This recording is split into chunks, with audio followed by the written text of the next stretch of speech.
আজকালকার দিনে প্রায় প্রত্যেকটা বাড়িতেই তাই না একটা কমন কিন্তু বেশ বড়সড় চ্যালেঞ্জ হলো বাচ্চাদের মোবাইল ফোনের প্রতি ঝোঁক। তো কি করে এর মধ্যে একটা ব্যালেন্স আনা যায়, চলুন আজ এটা নিয়েই কথা বলা যাক। এই প্রশ্নটা আমার মনে হয় আমাদের সবার মনের মধ্যেই ঘোরে, তাই না? মানে কিভাবে বাচ্চাদের এই মোবাইল ব্যবহারের অভ্যাসটাকে একটা হেলদি, একটা ভালো দিকে নিয়ে যাওয়া যায়। আচ্ছা, চলুন তো বিষয়টা একটু ভেঙে দেখা যাক। দেখুন, প্রথমেই একটা সত্যি কথা মেনে নিতে হবে। এই যুগে বাচ্চাদের টেকনোলজি থেকে 100 ভাগ দূরে রাখাটা সত্যি বলতে প্রায় অসম্ভব একটা ব্যাপার। কিন্তু এতে ঘাবড়ে যাওয়ার কিছু নেই, কারণ ওদের স্ক্রিন টাইম কন্ট্রোল করাটা কিন্তু 100 বার সম্ভব। তাহলে উপায়টা কি? সমাধানটা হলো আসলে দুটো জিনিসের মেলবন্ধন। একদিকে থাকবে কিছু নিয়মকানুন, আর অন্যদিকে থাকবে বাচ্চাদের মধ্যে একটা সচেতনতা তৈরি করা। মানে এই দুটো জিনিসকে একসাথে নিয়ে চলতে হবে। আচ্ছা, নিয়ম আর সচেতনতা, এই দুটো জিনিসকে একসাথে কাজে লাগাবো কি করে? সবচেয়ে জরুরি কাজটা হলো ওদের জন্য আনন্দের কিছু অন্য রাস্তা খুলে দেওয়া। এমন একটা জগৎ তৈরি করা যা বাচ্চাদের মনটাকে ওই স্ক্রিন থেকে সরিয়ে এনে সত্যিকারের মজার দিকে নিয়ে আসবে। তো এর জন্য দুটো খুব জরুরি স্টেপ আছে। প্রথমটা তো বেশ সহজ, মোবাইল ব্যবহারের জন্য একটা টাইম লিমিট ঠিক করে দেওয়া। আর দ্বিতীয়টা, যেটা হয়তো আরও বেশি ইম্পর্ট্যান্ট, সেটা হলো ওদেরকে বোঝানো যে মোবাইলের বাইরেও কিন্তু আনন্দ করার মতো অনেক কিছু আছে। সেই দুনিয়াটার সাথে ওদের আলাপ করিয়ে দেওয়া। যেমন ধরুন না, ওদেরকে খেলাধুলো, বই পড়া বা ছবি আঁকার মতো কাজে উৎসাহ দেওয়া যেতে পারে। কিন্তু সবথেকে পাওয়ারফুল অপশন কোনটা জানেন? সেটা হলো পরিবারের সবাই মিলে একসাথে কোয়ালিটি টাইম কাটানো। আসল কথা হলো, বাচ্চারা যখন বাস্তব জীবনে আনন্দ খুঁজে পাবে, তখন দেখবেন ভার্চুয়াল দুনিয়ার টানটা নিজে থেকেই কমে আসছে। তবে হ্যাঁ, এই সব কিছু করার পেছনে কিন্তু বাবা মায়ের নিজেদের ভূমিকাটা মারাত্মক জরুরি। কারণটা খুব সোজা, বাচ্চারা যা দেখে সেটাই তো শেখে।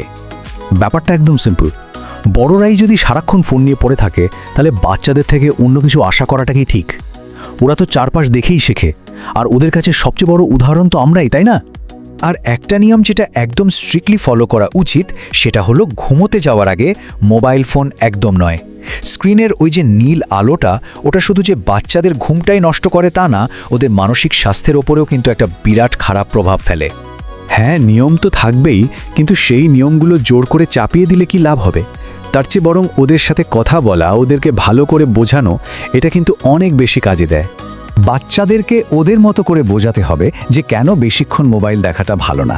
যেমন খুব সহজ করে বলা যায়, অনেকক্ষণ স্ক্রিন দেখলে চোখে কষ্ট হতে পারে কিন্তু, বা ধরুন এটা তোমার পড়াশোনার মনটাকে অন্যদিকে নিয়ে যেতে পারে, এমনকি তোমার মিষ্টি ঘুমটাও তো নষ্ট হয়ে যেতে পারে, তাই না? একটা দারুণ আইডিয়া হতে পারে বাড়িতে নো ফোন জোন তৈরি করা। মানে কি? মানে হলো একটা নির্দিষ্ট জায়গা, যেমন ধরুন ডাইনিং টেবিল, বা একটা নির্দিষ্ট সময়, যেমন যখন সবাই মিলে গল্পগুজব করা হচ্ছে, তখন কারোর হাতেই ফোন থাকবে না। আসল উদ্দেশ্যটা হলো এমন কিছু সময় কাটানো যখন আমাদের মনটা ডিভাইসে নয়, বরং একে অপরের দিকে থাকে। তো এতক্ষণ আমরা অনেকগুলো নিয়ম, অনেকগুলো টিপসের কথা বললাম, কিন্তু এই সব কিছুর গোড়ায়, মানে একদম মূলে যে জিনিসটা কাজ করে, সেটা হলো বাবা মা আর সন্তানের মধ্যে সম্পর্কের বাঁধনটা। আর এটাই হয়তো সবথেকে জরুরি কথা। জোর জবরদস্তি বা রাগারাগি করে কোনো লাভ নেই।